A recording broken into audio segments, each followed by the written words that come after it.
Let's talk about your confidence, because that is, of course, what is the primary talk on my show, even though I go all over the place, which I think is why some people enjoy it. Hey, I'll follow you wherever. We're good. I've come up with a new phrase. I'm like, maybe this is more of the unfiltered confidence show where we go all over the place and I don't edit out something ridiculous because it's more entertaining.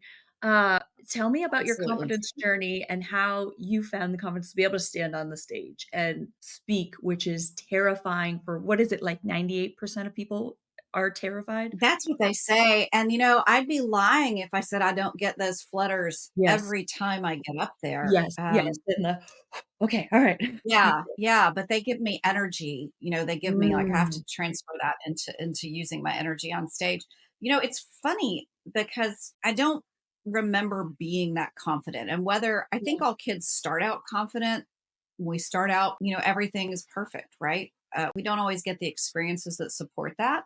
Mhm. And I can't say it's anyone's fault, but when you grow up with a name like Cricket, kids can be really rough. And I got called cockroach. I got called all Oh. sorts of things. Men, as I got older, asked me, could I rub my legs together?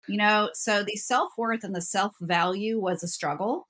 Yeah. And Yeah. and then it was one of those things that there's just something inherent in nature, whether it's our what is the word I'm looking for? It's kind of like survival of the fittest, if you will. That if Yeah. somebody is in a mood or has something, and just is in a mood where something happened to them, so they're going to be, maybe they're not always a bully, but they're going to be a bully for today. I was the target because Yeah. I was the small little one. I was very small growing up, and I was always the shortest one in my class, and I had these big eyes, and people would just say I was either standoffish or I was too shy and quiet or reserved, and they really didn't know that I was just trying to figure it all out and not be made fun of. Yeah.